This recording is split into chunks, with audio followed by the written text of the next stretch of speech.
Hello everyone, it's Belladonna again, and Madam Weepsy over there, cuddling up to Mr. Nivek Ogre, because why? We're going to be talking about Skinny Puppy albums. Remission.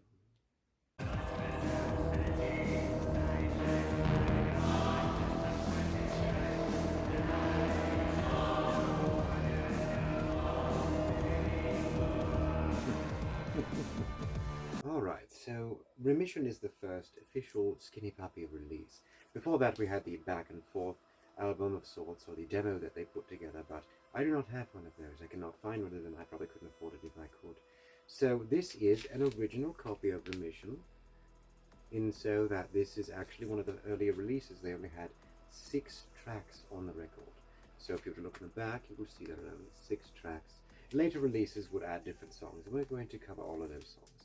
So Remission was released in 1984 with the record company Nettwerk Records, which would release many, if not most, of Skinny Puppy's works. So now you have, of course, the sleeve design here, done by Mr. Stephen R. Gilmore, who would do most of the Skinny Puppy artwork, not all of it, but most of it. Here you have what appears to be the skeletons of Pompeii, frozen into place. They're not in remission, they're dead. So the Remission LP was recorded, as I say, in 1984 at the fabled Mushroom Studios. Now Mr. Key still talks about Mushroom Studios. I saw his Patreon talking about Last Rites, and they have recorded that at Mushroom. And he still talks about it as being like the greatest place to have done recording. So this was the beginning of Skinny Puppy doing mushrooms, I guess. Now, of course, in this era, you had Mr. Kevin Key, the wizard himself. Now, I call Mr. Key a wizard because he seems to be a wizard at everything he does. Then, of course, you had Mr. Nivek Ogre, the great Mr. Ogre. If Mr. Key is the wizard, Mr. Ogre is the master of the darkness, and all of the beauty inside of it. And, of course, at this point, you had Mr. Wilhelm Schroeder. That is, of course, Mr. Bill Lieb of Frontline Assembly and then some. So, Remission begins. Now, your first song is one that most Skinny Puppy fans are undoubtedly familiar with, Smothered Hope. This is one of those ones back in the day everybody would run out to the dance floor when it would come on. Smothered Hope's on, I have to dance badly. So, obviously an amazing track. It still makes you want to get up and dance no matter how many years have passed.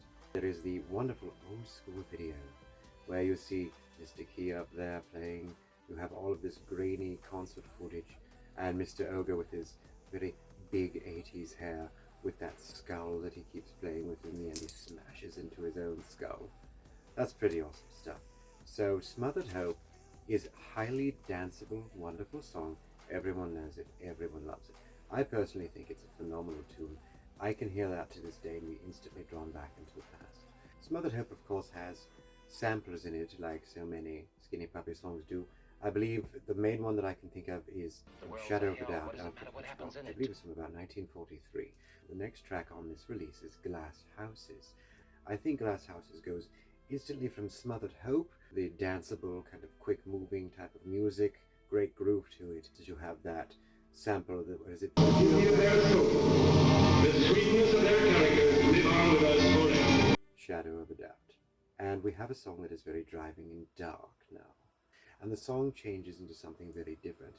Has, of course, that same lovely beat of Skinny Puppy is so known for, but really goes into a waving darkness, right into a waving darkness. Now, I was very young when I first was playing this song. I was sitting in a dark room with a friend, and I said, listen to this, this is Skinny Puppy, this is the song I put on, and we'd first really heard it.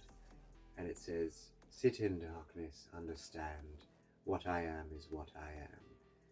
My friend looked at me and said, well, that figures. And that was absolutely right for me, Skinny Puppy. Now, I think this is what it wonderfully does. You start really high with a lot of movement, you go into darkness, and dwelling within yourself into a world of thoughtfulness, solvent raining from the sky, etc. Now, what's interesting after Glass Houses, you sort of go up again into a song that is very danceable again, but danceable in a very different sort of way, and that is Far Too Frail. Far Too Frail, of course, has more of the Shadow of Doubt. There's another sample here of Ronald Reagan, former President Ronald Reagan, former actor Ronald Reagan, I guess it's the same thing, giving a speech, I believe, on something about the Child Protection Act, and I believe he said this kind of pornography is a matter of artistic creativity. Thank you, Lauren. Nancy approves. So that's really quite great. It repeats through the song. It's a wonderful sample to have there. So it's not just movies, you know, an actual political speech, which I think actually fits beautifully into the song. Too Frail is an amazing song. Again, you've gone from danceable to sort of dreary and dark to danceable in another direction. We are moving on. Now, the next track, Solvent. Solvent is a really great song, which I think, again, you've gone in another direction. You went from very danceable to sort of hard-hitting, if you like. But it's something that, you know, I think it lends to the much more thought-provoking depth and intense feelings Solvent does. I think Solvent is another one. You go from dancing around, moving around into that thoughtful, thought-provoking pattern. So here's the interesting thing. Solvent being, again, where we're going very dark, deep and intense. Now we're jumping ship into something else, and I have actually heard people be a little more divided about this one. The fifth song on this original release is Sleeping Beast. Sleeping Beast does not very easily seem to fit on the album. It is a very different song. It almost sounds like it is part of a different album entirely. It doesn't really even sound very Skinny Puppy, and it really doesn't seem to match the other ones on here. However, though I've heard many people say that, and I totally get that point, I'm going to disagree. Sleeping Beast is almost like the end of the journey, so to speak, or the fact that the Sleeping Beast is awakening here. And it is a very different sounding song, and I think it's actually a really great song. But it does take you in a different direction. You've gone from this sort of dancey to the dark, and now you're in this sort of strange place that doesn't necessarily seem to make a lot of sense, but I disagree with many people. Even though I understand the point of view, I think it's a wonderful song. And sometimes you need to be yanked out of your environment a bit. So if you're listening to the whole album and you get to that point, you're like, wait a minute, this is different. You just need to actually immerse yourself in that and allow that there is a great deal of variety in the world of not only Skinny Puppy, but music in general. Now, if I understand correctly, in Sleeping Beast, it was from like a documentary or something called If You Love This Planet. I'm not really familiar with that. I just remember reading it before, If You Love This Planet.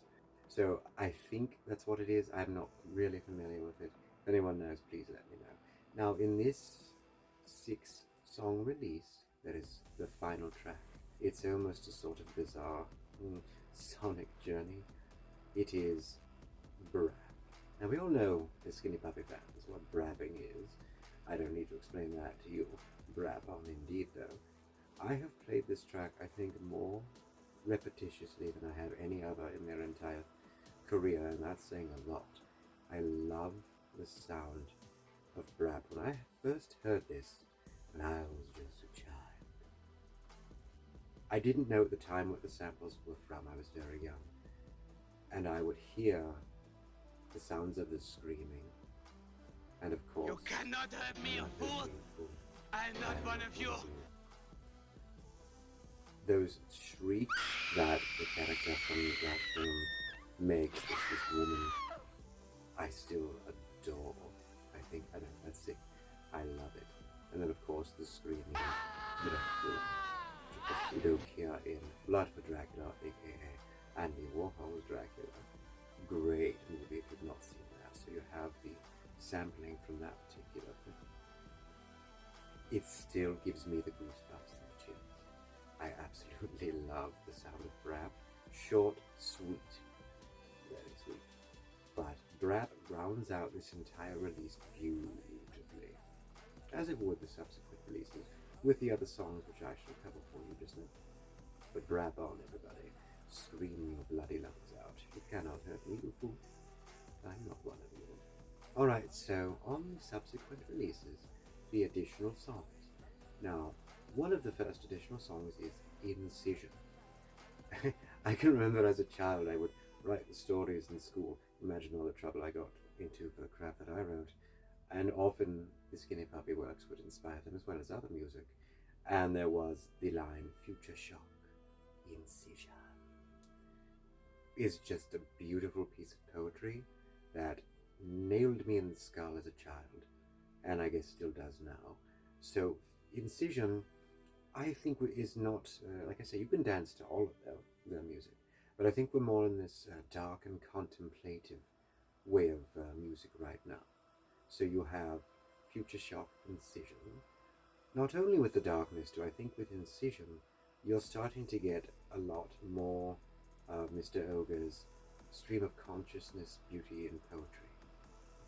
Even though this was not on its original release, the first release I officially owned was the one with all of these songs. When I first heard that,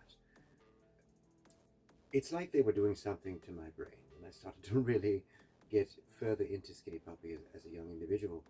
And this sort of stream of consciousness poetry, I rebelled a great deal in all of my classes where you had to do writing and poetry, and they always say, you have to write them this way, poetry is da-da-da-da-da. My teachers were stupid, I hope they're all dead by now. So, this sort of thing was like, oh, piss on your rules, I'm going to write the way that I feel. Thank you again, Mr. Ogre. Future Shock, Incision indeed. Now, of course, in Incision, always remember the sampling from Roman Polanski's The Tenant. If you've not seen it, see Roman Polanski's The Tenant. Friggin' weird and amazing. Now, of course, we have the first iteration of the song, Film. Now you're starting to see the samples from, again, The Tenant. There are samples from The Tenant in there, Roman Polanski. But now you're seeing the samples from The Legend of Hell House. I know Mr. Key is a big fan of that film. It is a great film, The Legend of Hell House. If you've not seen it, see that one. The great thing about film, lyrics or not, when you hear film, I suppose you could dance to this. If you were really brapping, you'd probably dance to this just fine. But film, in my mind, it was almost as if you were seeing the film projector move, and that sound of it somehow mimicked the sound and concept of a film camera, reel-to-reel film camera moving. If that makes any sense, I don't know that it does. But in my child's mind, and of course my big child's mind, this made perfect sense. So the song Film was much like, to me, signifying that of the film camera. You have to listen to the song and imagine a film camera. Look at one if you have the video of one. Call one up on the YouTube and look at it. Maybe you'll see what I mean by that. It's kind of hard to explain better than I have, and I think I've sort of butchered my explanation. Alright, so now you have this song Manwhole. Manwhole is interesting because again you have the Legend of Hell House samples in there. Legend of Hell House permeates a great deal through this album. And it's not a very long song. It's almost like it's a rough, pushing transition of sorts, purposely so. And it sort of takes you from one direction, starts to kind of hit you in the head and push you onward. And the wonderful sound samples from Hell House, that welcome to my house, I'm delighted you could come, etc., etc., Auf Wiedersehen. That is a wonderful, strange middle transition to be bringing you into, if that makes any sense. It doesn't even make sense in my head, but it makes sense when I talk to myself about it. Figure that one out. Now, another one is Icebreaker. Icebreaker is a song that I think you go from, again, the filming, the driving industrial sound, to, again, the wavy sort of darkness, like this. A lot of the Hell House samples in it. It's something, I think, again, to listen to the lyrics, to sit and sort of contemplate everything that's being thrown at you. It's very haunting, and I think is taking you again on this weird journey of the ups and downs. Now what I love is at the end this come here, and I'm not going to replicate the sound of that, but to this day that constantly plays in my head. Come here! We're going to end with this track, Glass Out. We had Glass Houses, Glass Out. I guess you could say sort of a reprise if you wish. It has similar qualities to Glass Houses, but when you listen to it, it is quite different. Glass Out, I think, is sort of literally taking you out. Glass Out. When you listen to that compared to, say, Glass Houses, the rest of the tracks, you are almost being ushered out of the house, thrown out of the house, chased out of the Hell House, or forced to jump off a balcony from a place that you're living in. It's a Tenet reference, trust me. So, I think with this full release, you have a journey that starts with Smothered Hope, brings you all the way to Glass Out, with a beautiful sound that I think literally does sound like you've escaped the house, you are out, consider yourself lucky. And of course then rounds it all off with Brap, which you can interpret that however you wish. The screaming, and you cannot hurt me, a fool, I am not one of you. I think to have experienced this first 6 and said, alright, this is awesome, what's next? And then the subsequent release of all the other songs with everything in it, this amazing haunted house, yeah, I think that's fair, haunted house journey from the beginning to the end. Would you escape it, or do you? That's my feeling on the subject. That's just me, though. What do you think? You can tell me whatever you like about it. I'd love to hear your thoughts and opinions based on this.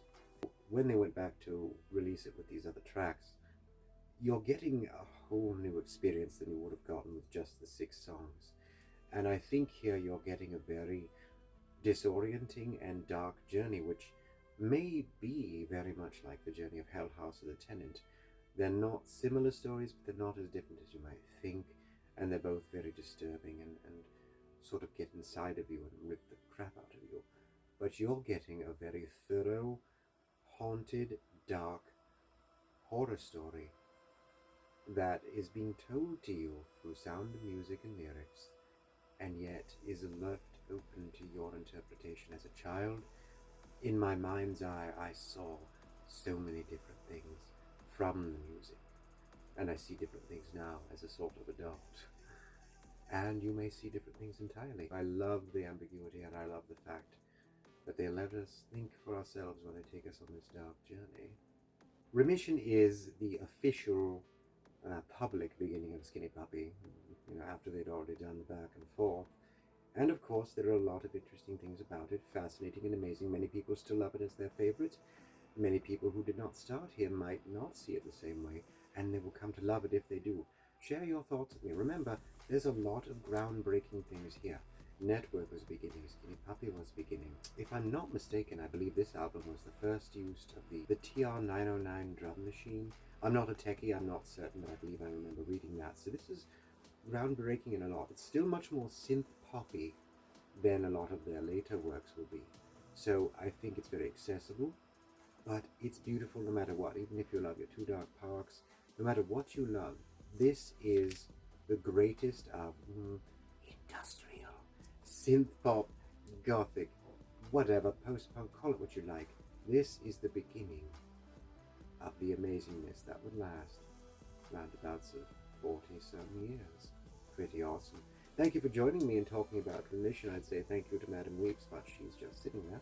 So we're going to sign off for now. Remember to like, subscribe, and all of that sort of thing. Check us out on the Instagram, TikTok, and the Facebook, please. Madam Weeps, what do you have to say? Anything? She says, rap on, everybody. And we are going to progress into our next album, which will be Bites. Bye for now, everyone.